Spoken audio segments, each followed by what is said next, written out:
Prosseguindo na interpretação do Apocalipse versículo por versículo, agora vamos ao capítulo 17, versículo 7, o ponto 1 que diz: a besta que traz a religião da Babilônia. Então vocês vejam que eu já estou deixando claro, para a pessoa fazer uma interpretação correta. A Babilônia apocalíptica, primeiro, ela não pode ser o Império Romano, ela não pode ser Roma, porque o Apocalipse diz que Roma é uma vítima dela, ela está assentada sobre Roma, tá ok? E o que ocorre então, a religião, a Babilônia apocalíptica é a religião que estava assentada sobre Roma. Os romanos, eles eram vítimas da religião da Babilônia, porque aquela religião enganava eles, aquela religião dizia que o Deus dos romanos, ele deveria ser chamado de um invicto, porque ele ganhou todas as lutas até aqueles dias. Ele venceu todos os povos, iria vencer os bárbaros também, porque eles diziam, porque os deuses determinavam a vitória. Era a doutrina do determinismo dos deuses, né? Ele dizia, os deuses determinavam a vitória. E o deus Júpiter, para eles, era o maior dos deuses, ele determinava sempre a vitória. Perdeu uma guerra, mata mais 100 bois, 200, 300 bois. O que nós precisamos mais para Júpiter nos dar a vitória? E o sacerdote não tinha mais o que falar. Ele falou, olha, vamos explicar agora que nós estamos perdendo a batalha para os bárbaros. Não, vamos dizer que os deuses estão invocados, porque tem um povo aqui no Império que diz que os deuses não existem. Então o imperador, ele era vítima. Tinha imperador ali, a maioria, eles eram só soldados. O próprio Constantino era só um soldado. Constantino não acreditava e nem desacreditava em nada. A história mostra que ele dizia acreditar em tudo. Quando ele venceu a batalha, a história comprova. Para quem ele dedica a vitória? Ele não falou que foi a Jesus, não falou que foi ao Deus da Bíblia, mas também não falou que foi Odin. Ele falou, eu dedico essa vitória ao sol invicto. Quem era chamado de sol invicto em Roma? Era Júpiter. Mas se um cristão perguntasse a ele, ele falava, me disseram que na Bíblia Jesus é chamado de sol, então para você é o sol, mas é que para o outro ali, você disse que o sol é Júpiter. Não, o sol é Jesus, ou seja, isso, claro, comprovado na história, ele acreditava e desacreditava em tudo, tá bom? Bom, no versículo 17, no versículo 7, está escrito, e o anjo me disse, por que te admiras? Eu te direi o mistério da mulher e da besta que a traz, a qual tem 7 cabeças e 10 chifres, ou seja, a besta, ela levava a Babilônia estava montada sobre ela. A Babilônia era a religião, não existe dúvida disso. Vamos lembrar que Flávio Joséfo, ele escrevendo para o imperador, ele relatou historiadores romanos que diziam de onde vem essa divindade Júpiter. Essa divindade foi um grupo de sacerdotes que escapou da Torre de Babel. E Flávio Joséfo cita o nome desse historiador. Então aquela religião tinha nascido lá na Babilônia e ela tinha dominado todo o mundo antigo, tá bom? Inclusive, claro, o mundo romano. Então ali qualquer nação que estivesse dominando, ela diria que o seu Deus era o maior. Se fossem os gregos, era Zeus, né? E assim por diante. Como estava sendo os romanos, era Júpiter. Depois os bárbaros acabam por destruir, invadir Roma e acabar com o Império Romano, ou dividir o Império Romano. E aí, vamos dizer, passou a ser Odin. Tanto que o Papa usa aquela cruz que o Papa usa com aquele sol no meio, né? Essa cruz aí a história comprova. Ela é a cruz celta, ela é a cruz espírita. Bom, então, o comentário diz, o anjo fala de uma besta que traz a Babilônia. Essa besta era, sem dúvida, o Império Romano, o 6º reino sobre o qual a religião fundada por Nimrod e Semíramis dominavam. A Babilônia possui as mesmas características do dragão, 7 cabeças e 10 chifres. Em Apocalipse 12, versículo 3, né? E viu-se outro sinal no céu. E eis que era um grande dragão vermelho que tinha 7 cabeças e 10 chifres. E sobre as cabeças 7 diademas. Então, veja, essa mulher também, ela tem 7 cabeças e 10 chifres. Ou seja, ela é a religião de Satanás. Ela é a religião de Satanás. É por isso que nós temos que tratar com respeito, mas manter a distância total. Ela é a religião de Satanás. Eu falo que ela é a religião de Satanás pelo que eu vou explicar para vocês agora. Segundo a doutrina católica, os católicos não sabem, nem os protestantes sabem. Mas segundo a doutrina deles, o querubim ungido, que era chamado de protetor, pecou e se tornou o dragão, o destruidor, por ordem de Deus. E o dragão seria uma vítima de Deus, porque Deus teria ordenado isso. Isso está nas confissões de fé, pode pegar, da Igreja Católica. Foi Agostinho de Hipona que criou. Agostinho de Hipona era um pagão declarado. O homem que defende que a Igreja Católica a Igreja pode matar para implantar o reino de Deus, não tem chance desse indivíduo ser cristão. Um homem que defende que as almas podem ser purificadas após a morte, que defendeu o purgatório, não tem chance desse homem ser cristão. Um homem que aprovava o batismo, né, de recém-nascidos, que claramente foi copiado, né, da dedicação à divindade romana chamada Vaticanus. Era essa divindade responsável pelo vaticínio das crianças, que é a instituição, né, que a Igreja Católica se dedica, e que as crianças eram dedicadas. Então esse homem, ele defendia isso abertamente, que os anjos pecaram por ordem de Deus. Você pode pegar, inclusive, na Igreja Batista Reformada, não são todas as igrejas batistas, mas na Igreja Batista Reformada, a confissão de fé deles, parece que é de 1644, mas qualquer confissão de fé deles que você pegar, você vai encontrar lá que alguns anjos permaneceram fiéis porque foram predestinados por Deus, e outros pecaram porque foram predestinados por Deus. Por que eles estão dizendo? Que o querubim ungido, ele pecou e se tornou o dragão porque ele foi predestinado por Deus. Ou seja, é uma doutrina satanista. Satanás, ele quer muito que essa doutrina ela seja defendida, porque no final Deus é o mandante de todas as coisas ruins, né? E isso está na confissão de fé também da Igreja Presbiteriana. Também tem o mesmo texto dizendo que os anjos pecaram por ordem de Deus. Gente, essa doutrina ela interessa muito a Satanás, né? Porque é, na verdade, uma apologia de Satanás. E é o que essa religião prega. E era o que Nimrod pregava, porque Nimrod, ele exatamente disse que Deus, ele estava sendo mal com eles, né? Porque Deus tinha matado indevidamente os seus antepassados no dilúvio, e que essa história deles se espalharem, que era um plano de Deus para matar eles mais facilmente. Ou seja, Nimrod colocava Deus no banco dos réus, e vamos dizer, condenava, né? Porque dizia que Deus era o responsável por todos os males que a humanidade estava sofrendo. Essa instituição prega a mesma coisa. Então, por isso, ela tem essa mesma característica do dragão. E aí, o anjo perguntou para João, né, por que te admiras? A admiração de João pela religião da Babilônia representa o engano que essa instituição exerceu sobre os pagãos e exerce também sobre alguns cristãos. Temos que olhar para a Igreja Católica com repúdio por todas as obras malignas, todos os enganos, todas as perseguições aos cristãos, tá bom? Porque a história comprova, ela não perseguiu só pagão, não. Nós sabemos na história que ela mandou perseguir os pagãos também, os pagãos eram mortos, usou até rei pagão que teria se convertido a ela, né, como Carlos Magno. Ela perseguiu os pagãos, mas não foi só os pagãos, não. Até as igrejas que pensavam diferente dela, ela disse que ela teve que exterminar porque eram igrejas muito perigosas.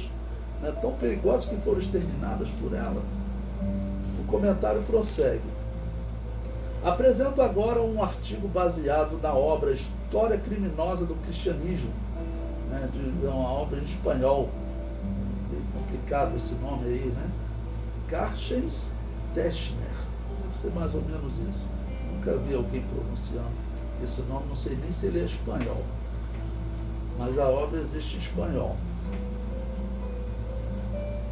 Bom, ele traz um comentário, um artigo, que ele fala sobre o campo de extermínio cristão, ele chama assim, né?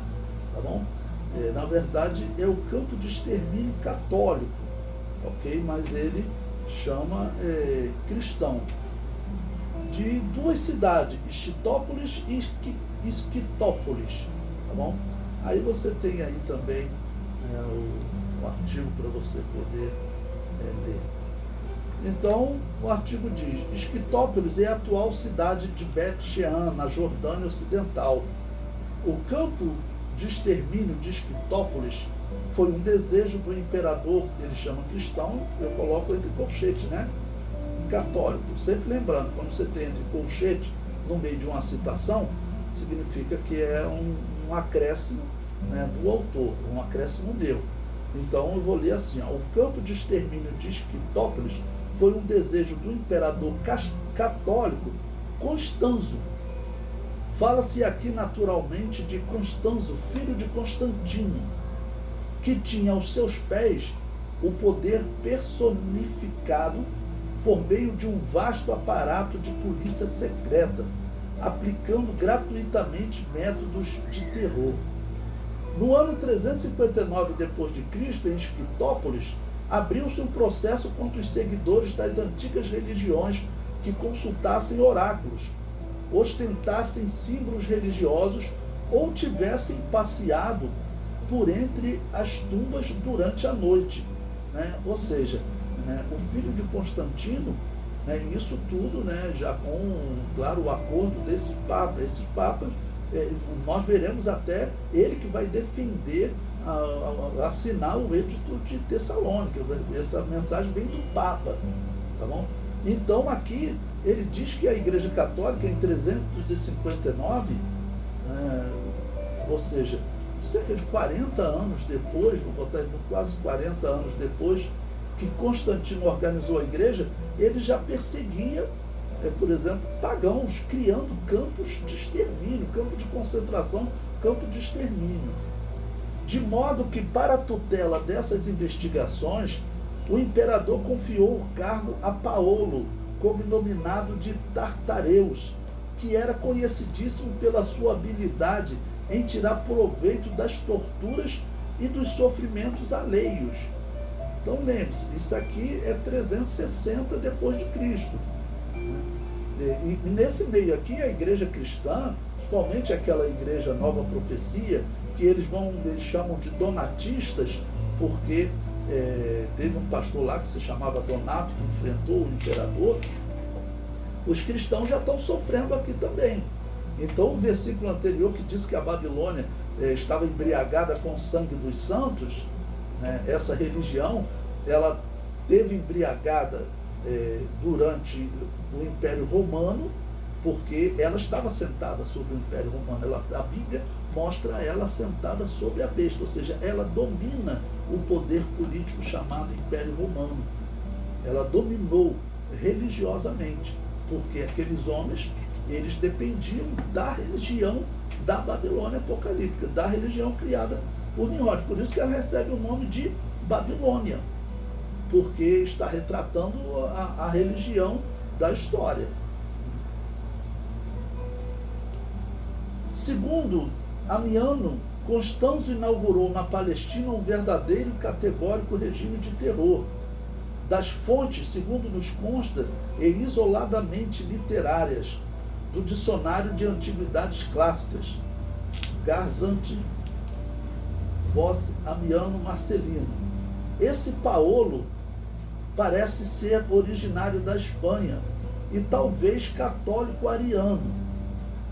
Tinha entrado para a carreira política como perseguidor de quem fosse acusado de outras traições, ou seja, já trabalhava para a Igreja Católica, homens que tinham a função de torturar. Por quê? Porque nesse período a Igreja Católica já está perseguindo até os pagãos. O artigo prossegue. Parece-nos que entre as suas atividades estava a de perseguição contra os cristãos donatistas. Eu destaquei, porque cristãos donatistas, na verdade, não é nada mais, nada menos do que aquela igreja pentecostal Nova Profecia. Então, essa igreja, ela estava na região da África. Donato era um pastor da África. Aí eles deram o nome, não, isso aqui era uma igreja, né? Igreja donatista. Não, na verdade não era a igreja donatista. Donato foi só um dos pastores. A igreja católica que taxou, né? Então ele diz, parece-nos que entre as suas atividades estava de perseguição contra os cristãos donatistas na África e os seguidores de um tal Silvano, que depois de ter combatido ao lado de Constanzo, enlameou-se em intrigas acerca de brigas e ciúmes de corte, e posteriormente difamado através de cartas falsas. Entendemos que os católicos sempre mantiveram essa conduta para difamar os adversários, para depois torturá-los e matá-los. Então, por isso que eu disse para vocês, é difícil você saber, por exemplo, o que essas igrejas pregavam de fato, porque a Igreja Católica, graças a Deus, ela não conseguiu exterminar com os ensinos de Tertuliano nem Cipriano de Cartago, né? E esses homens, pelo que eu percebo, pelo que nós percebemos na história, esses homens, eles eram, Tertuliano claramente, ele diz que abandonou a igreja de Roma e se filiou a essa igreja pentecostal Nova Profecia quando ele viu cristãos dessa igreja serem fiéis até a morte, serem julgados, e ele ouviu, quando o cristão ouviu que ele iria morrer, ele falar, eu dou graças a Deus. Aquilo mexeu com Tertuliano, ele largou a igreja de Roma, foi para a igreja Nova Profecia, né? E como eu disse, Cipriano de Cartago também era outro homem, e esse foi preso, torturado e morto, ainda na época do Império Romano. Bom, então esse autor fala desses, ele diz que era muito comum aos católicos difamar e depois torturar e matar, ou seja, contava histórias mentirosas desse povo.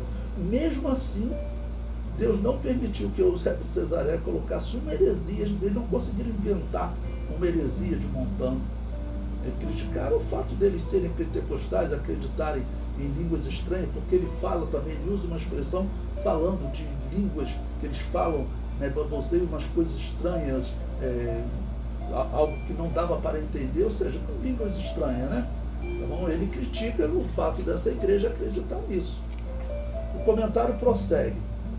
Ele foi assassinado pelos sicários de Constanzo, chamados de Bracate e Cornuti. O imperador católico Constanzo estabeleceu que todos os amigos e admiradores de Silvano fossem submetidos à tortura. O processo contra os seguidores das antigas religiões para o consequente envio deles ao campo de extermínio de Esquitópolis foi uma farsa, ou seja, né, esse católico, né, porque, claro, eles estão dividindo o poder, e na verdade ele, como seu pai, ele mandava nessa igreja, ele era a autoridade religiosa dessa instituição. Depois o Papa vai acabar ganhando mais poder do que os imperadores, mas na época de Constantino, era Constantino, depois o filho de Constantino também manteve o mesmo padrão, e depois os bispos falavam. O artigo prossegue. O legítimo juiz, né, o julgamento foi uma farsa, o legítimo juiz para tal procedimento foi destituído do cargo. Um tal de Hermogene foi arrastado com a ira dos católicos, porque tornou-se conhecido por suas consultas aos oráculos para a corte de Licínio, mas principalmente porque amava passar parte dos dias no templo de Diké. Diké era uma divindade romana, a deusa romana da justiça, né? Por isso até no artigo ele coloca ali ao lado, a justiça. Tá bom? Então, ele encontrava pessoas que ainda adoravam essa deusa e ele não queria mais. Eu sempre digo, o Apocalipse demonstra isso. A Babilônia apocalíptica, ela é muito importante para o dragão, porque ela defende que o dragão é uma vítima da ação de Deus. Ela defende que o dragão é uma vítima da predestinação, né? O que não é verdade. Isso foi defendido por Agostinho de Hipona. Essa é a doutrina oficial, né, da Igreja Católica. Foi o que ela defendeu até a Reforma, apesar de haverem divergências às vezes, mas tecnicamente o santo, como ele chama, Agostinho de Hipona, estava certo, né? E as igrejas reformadas, elas foram unânimes em seguir essa heresia. O artigo prossegue. No lugar dele foi escolhido o católico Modesto. Eu sempre troco cristão por católico. O autor, né, dessa enciclopédia, ele considera isso história da igreja cristã. Eu digo que não, isso é história de uma igreja. Não é verdade que essa foi a única igreja em algum momento da história. Não é verdade. Então foi escolhido esse católico Modesto, um juiz de carreira, conhecido na história como pau para toda a obra, ou seja, uma pessoa que não era correta, julgava como o imperador mandava. Domício Modesto, da corte de Constanzo, e que, segundo as suas conveniências, mudava de religião, um verdadeiro transformista. É isso o autor falando.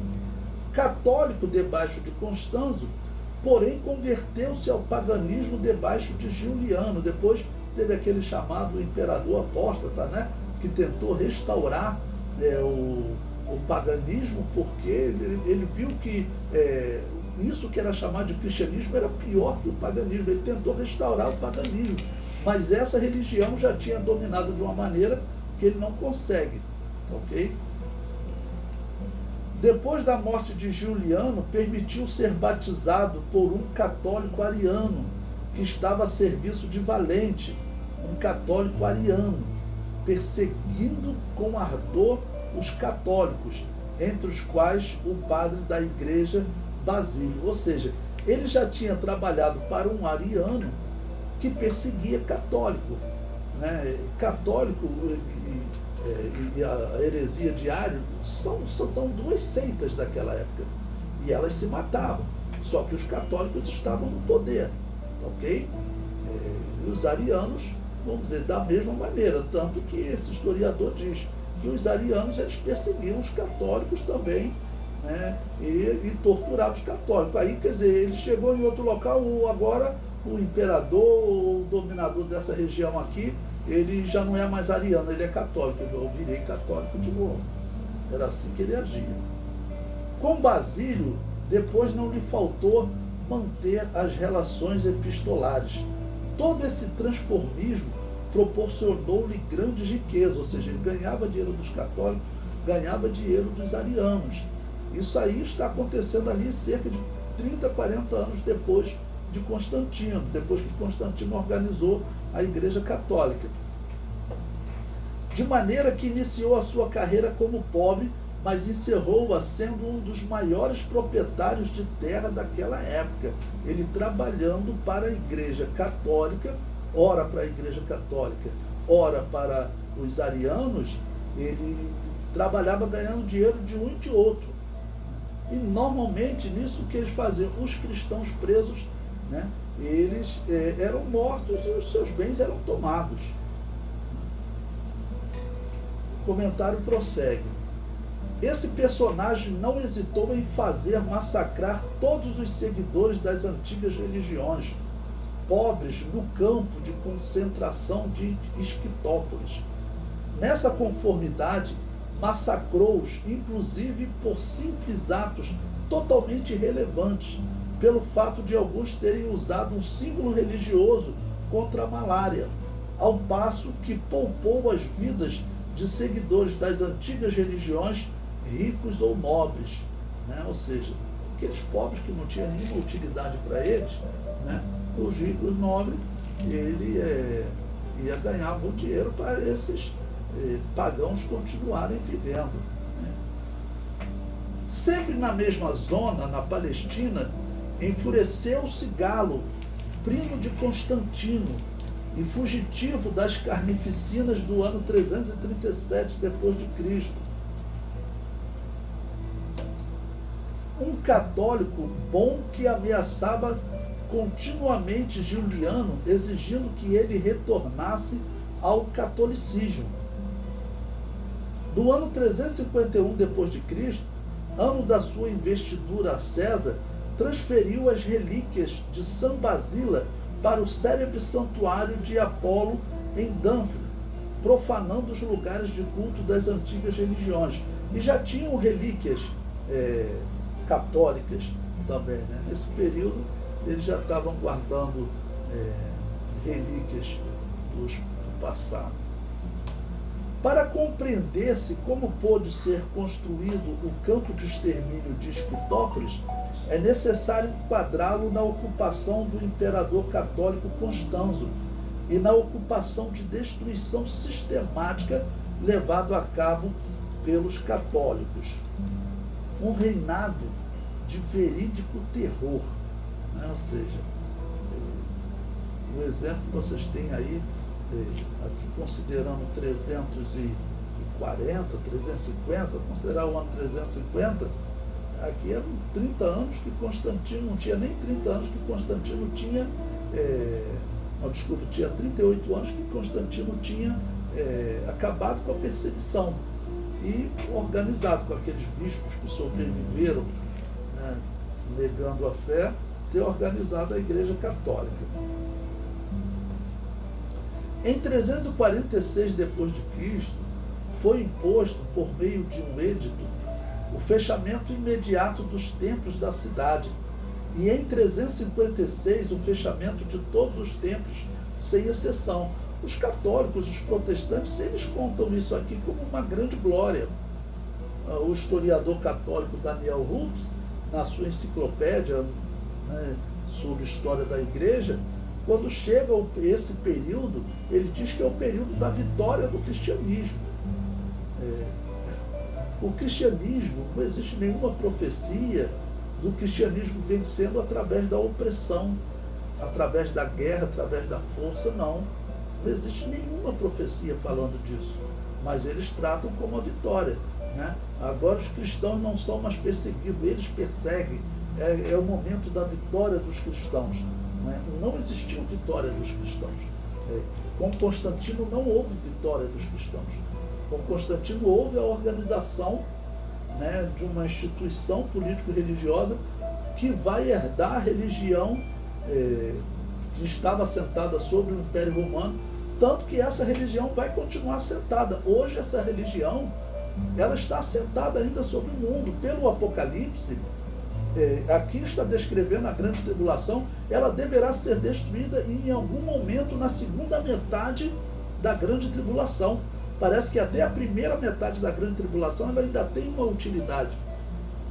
E aqui parece estar retratando, pelo menos nós vemos no capítulo 16, chegou até o fim da grande tribulação, a batalha do Armagedon, e o capítulo 17 retornou para falar dessa instituição. Porque, como eu disse para vocês, é uma instituição que as pessoas pensam ser uma instituição comum, mas ela não é. Eu digo que os espiritismos do mundo tiveram que se curvar diante dessa instituição. Ninguém vai dizer que o método que eles usaram para converter os espíritas incas, astecas, celtas, africanos, e os daqui do Brasil também, que adoravam o espírito da mata, a Igreja Católica usou a força para fazer com que esses espiritismos se rendessem a ela. Então os espiritismos do mundo se renderam a ela. Então a gente vê como essa instituição é importante para o dragão. O artigo prossegue. Desse modo, os homens malvados não poderiam mais praticar o mal. Essa era a justificação oficial pelos ataques que se iniciavam contra os edifícios de cultos pagãos. Ele fala assim, pelo menos acaba com o mal. Ou seja, nesse momento que a Igreja Católica celebra ainda hoje, nos seus livros, dizendo que esse foi um período de vitória, né? É o que ela celebra, é um método completamente estranho ao cristianismo de vencer o mal. Aqui está dizendo matar o pagão para ele não cometer mais o mal. Isso não é método cristão. O artigo prossegue. O imperador católico Constanzo havia decretado o confisco de bens e a morte para quem entrasse nos templos ou fizesse sacrifícios, enunciando que quem praticar esses crimes, a espada da vingança o abaterá. Constanzo foi o primeiro imperador que iniciou a perseguição de morte contra os seguidores das antigas religiões. E isso somente pelo fato de serem seguidores das antigas religiões. Por quê? Na verdade, existia um plano. Qual era? O plano era unificar tudo nessa religião enganosa. Porque essa religião, como é que a gente consegue combater? Tenta convencer um ateu de que, na verdade, aquele não era o cristianismo. Ela fez bem o papel de difamar o cristianismo. Se você for conversar com um ateu, o ateu fala, mas como que nós encontramos essa outra igreja na história? Ah, lá em 1200 existem casos fragmentados, mas encontramos sim. Agora, por que ela estava sumida? Porque já tinha sido decretado a morte dessa igreja. E a Igreja Católica diz que matou.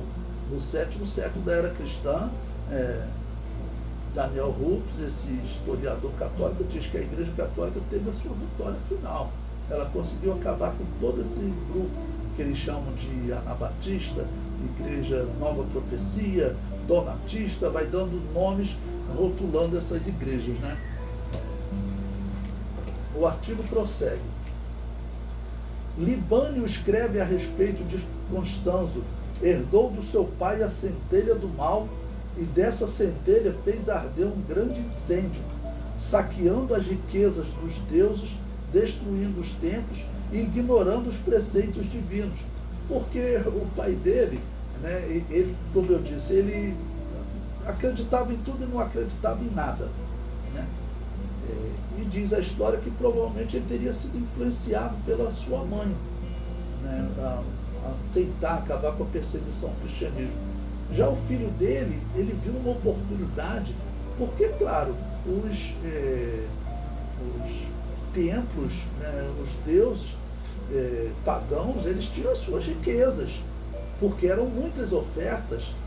O que você vai dar de oferta para Júpiter para você ganhar uma guerra contra 80 mil bárbaros?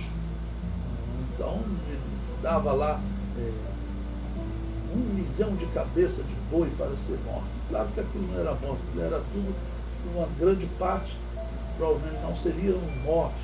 Aquilo tudo ia acumulando riqueza. Diz a história que no Egito teve faraó que teve problema com isso, né? Que os templos, os sacerdotes, estavam mais ricos que o faraó, e o faraó foi lá também e tomou as riquezas deles, né?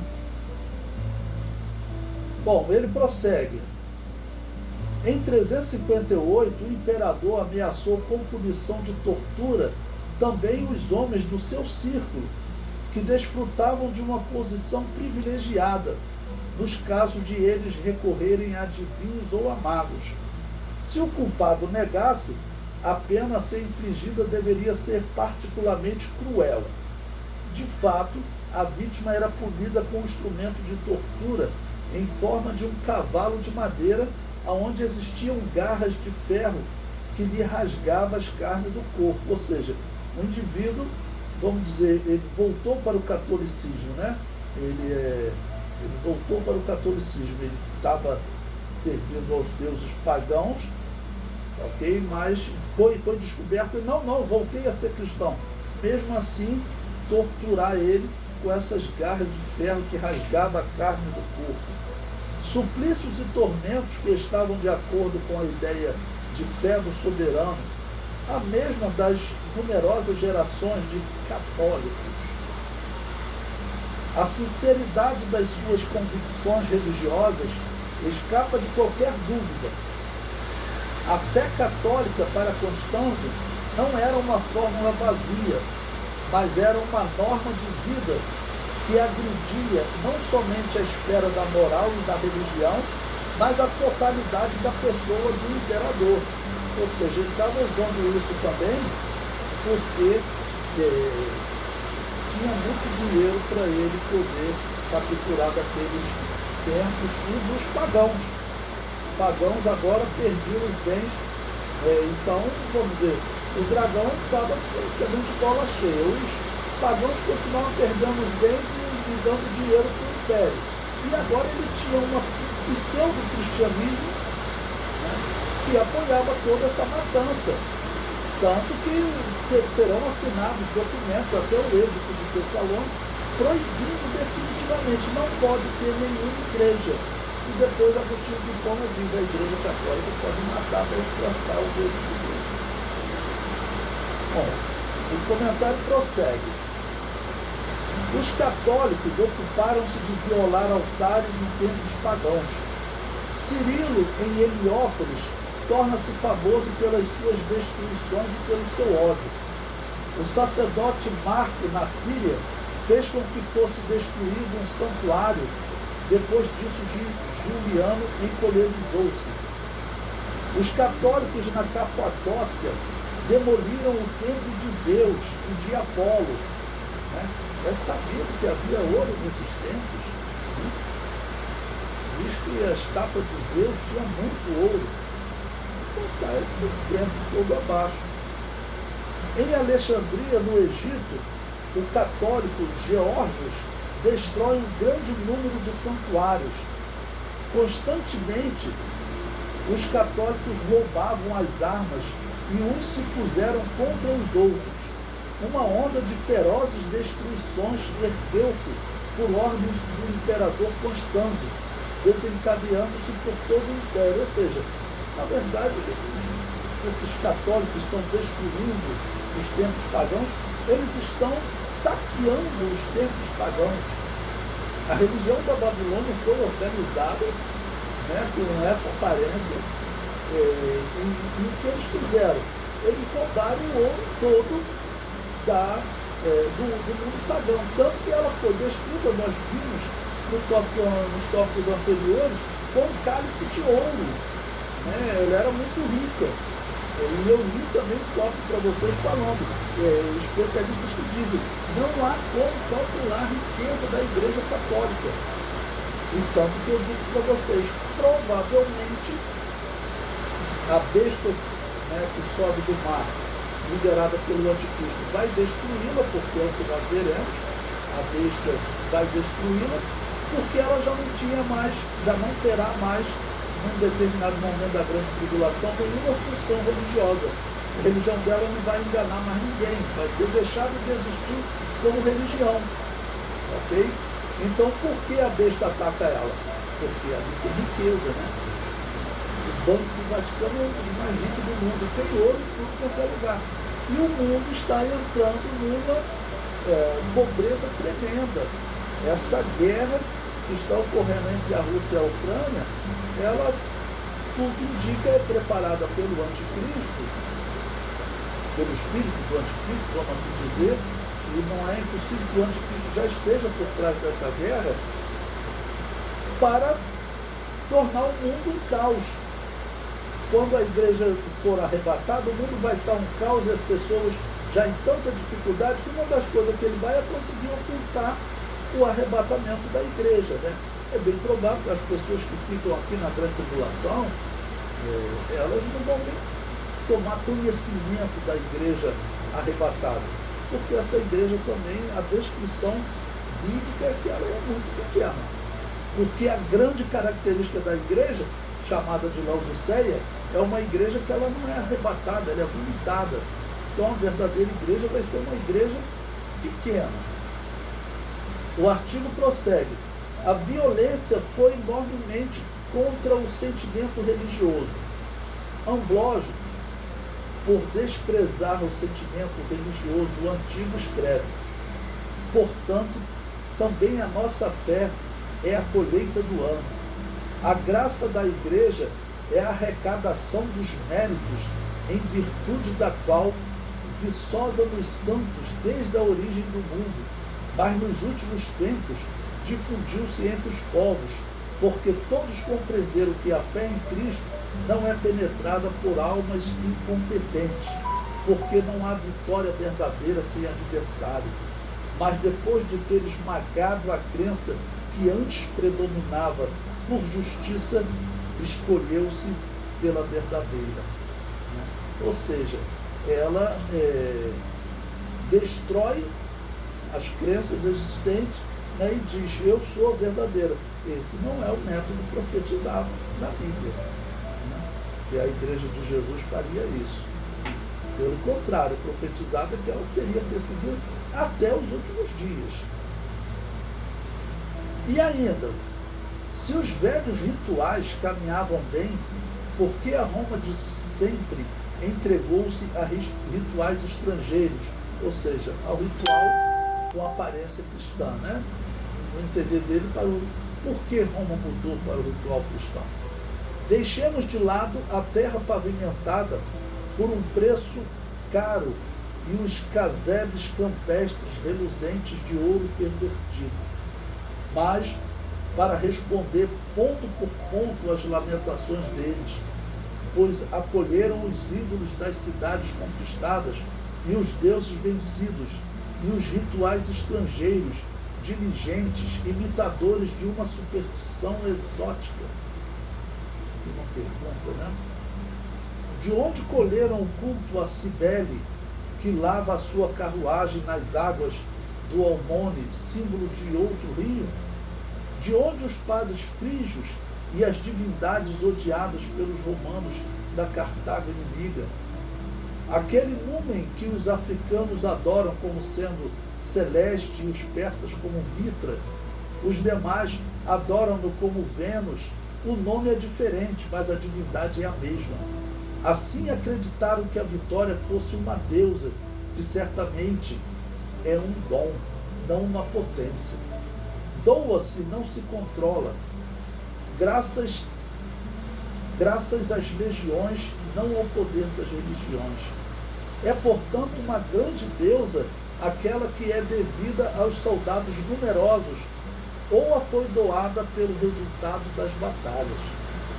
Tudo isso para ofender o sentimento religioso do velho Simaco, que não compreende que a antiga Pietas foi substituída pelos católicos por pietismo sanguinário, que antecipa o massacre daqueles que não se colocam de joelhos.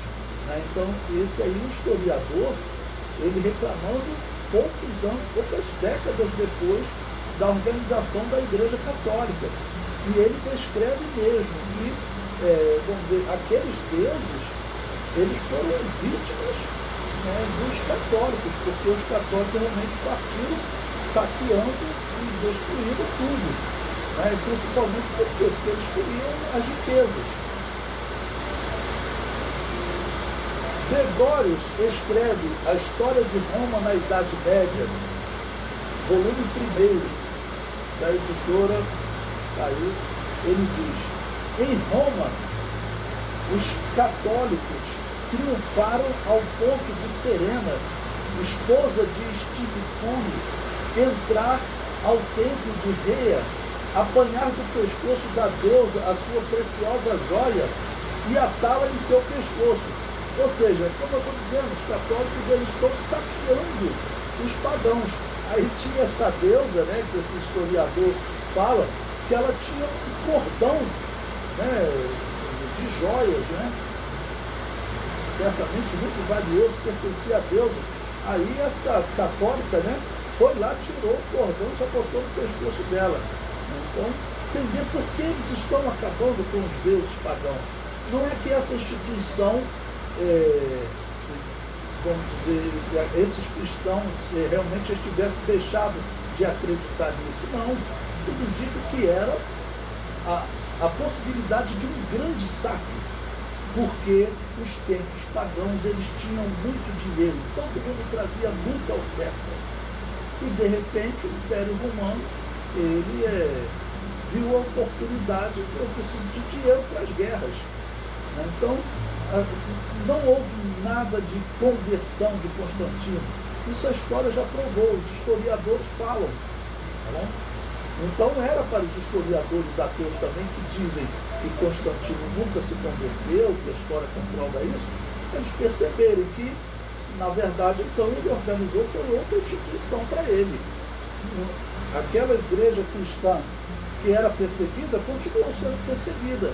Agora, por essa organização católica. A última vestal que tinha presenciado a este ultraje, derramando lágrimas de desespero, pronunciou contra Serena e toda a sua estirpe a maldição da deusa. E esta maldição se realizou. Não sou eu que estou dizendo, né? Estou citando aqui o artigo. Né? Eles disseram que essa maldição se realizou. A chama sacra de Vesta se apagou para sempre. Né? A igreja católica foi lá e destruiu tudo. As vozes das sibilas e do oráculo de Delfos emudeceram. Serena, esposa de Estilicone, sofreu a maldição da última vertal. Mas como era a situação social imposta pelo catolicismo por volta do ano 400? Bom, agora ele foi para o ano 400. Né? No ano 400, são 20 anos após aquele edito de Tessalônica, que já estava proibido o funcionamento de qualquer igreja que não fosse, que não seguisse o rito de Roma. E lembrando que o rito de Roma já era pagão. Não tem como alguém dizer que esse incenso, o incenso de Júpiter, dentro da igreja católica, não era paganismo. A defesa da purificação da alma após a morte, que não era paganismo. E o próprio ato de perseguir e matar, isso tudo era pagão. Né? Então chega no ano 480 anos depois que Constantino organizou essa instituição, 20 anos depois da perseguição do Papa Damaso I, com o edito de Tessalônica, e 10 anos antes de Agostinho de Hipona decretar, defender a teoria da guerra santa, a teoria da guerra justa, dizendo que a igreja pode matar para implantar o reino de Deus. O ateu que estuda essa história, ele fala assim, olha, o cristianismo, se isso é o cristianismo é a pior coisa. Né? O cristianismo teria sofrido perseguição no Império Romano, mas quando ele chegou ao poder, ele não fez diferente. Na verdade, o cristianismo nunca chegou ao poder. Isso não está na profecia bíblica. Isso teria sido uma surpresa, a igreja cristã chegar ao poder. O artigo prossegue. O catolicismo, obstinado em seus interesses temporários, jamais havia proposto a abolição da escravidão e nem aliviava as condições exaustivas do trabalhador, nem tampouco as condições impostas a quais o contribuinte tinha que se sujeitar. Por isso que eu falo, Karl Marx, ele idealiza o comunismo, uma das coisas ele diz, é para lutar contra o que ele chama de cristianismo. E aí para você ver por que os partidos com princípio comunista até hoje, eles falam contra os cristãos. O comentário prossegue. Cuba aderiu ao comunismo por conta disso. O comunismo chinês, eles controlaram a igreja e criaram uma igreja lá porque no passado a igreja estava do lado do imperador romano, o Papa ficava do lado, né, do Império Romano e depois do Sacro Império Romano. Então eles tiveram que ficar contrário a esse povo, porque o histórico deles era péssimo. Haviam pessoas que, para pagarem os impostos, chegavam a vender escravos e até os próprios filhos. Era um regime de apropriação das pessoas, que era programado pelos imperadores alucinados com o problema da defesa. Né? E os papas, eles apoiavam isso, né?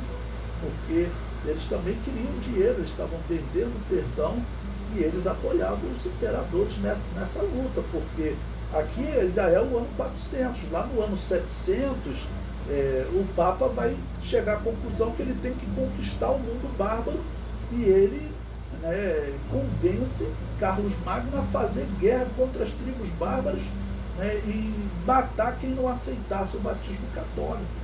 Ou seja, a coisa vai continuar piorando. Isso não foi como os reformados querem dizer. Teve um momento na história que a igreja, essa era a igreja de Jesus, que tinha pequenos lapsos de grandes erros. Não, isso era uma doutrina, matar, isso era uma doutrina, e as doutrinas pagãs, né? Aqui no ano 400, faltam 31 anos para Semíramis se tornar Maria. Isso está provado na história, na cidade que Semíramis era adorada como Diana dos Efésios. Então, não tem como esconder. O artigo prossegue. Claro que o autor, lembrando, ele está olhando para a Igreja Católica pensando o que é cristianismo. Imperadores que haviam seguido carreira desde soldado em diante e, portanto, não tinha nenhuma outra experiência a não ser a militar. E foi nessa situação que foi engendrado o campo de concentração para os pagãos.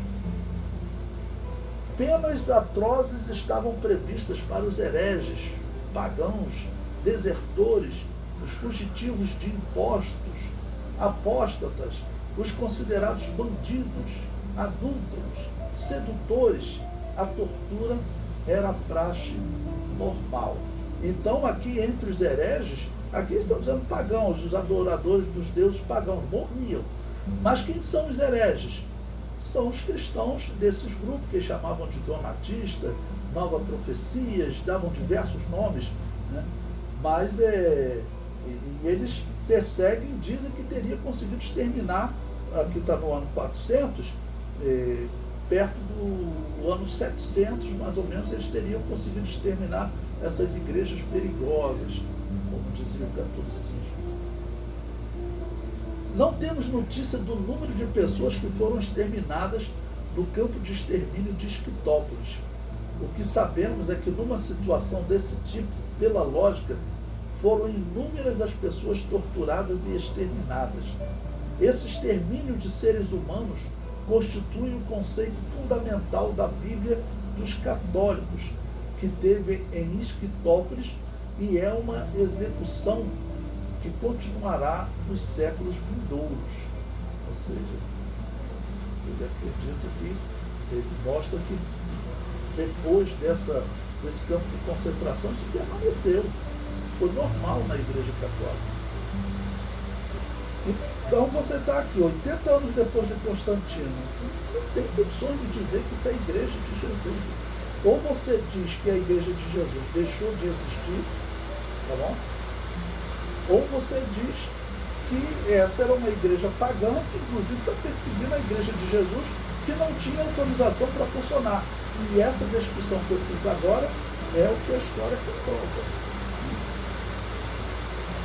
O artigo prossegue. Os seguidores das antigas religiões resistiram como puderam diante de uma ferocidade tal que terminou com a submissão do indivíduo. Uma desumanidade que jamais teve precedente na história do homem. Então, por exemplo, a Igreja Católica, ela normalmente pede perdão até pelos crimes mais recentes, né?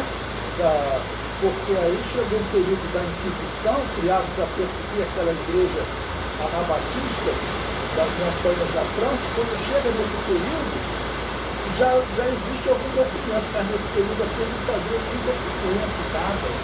Né? No período em que eles criaram a Inquisição, próximo do ano 1200, já tinha a comunicação que não estava aumentando, então ficaram relatos. Nesses aqui, eles não pedem perdão, como se isso aqui não tivesse existido. Valentiano III dirá: entre as outras angústias que nos oprimem, por amor ao nosso Estado,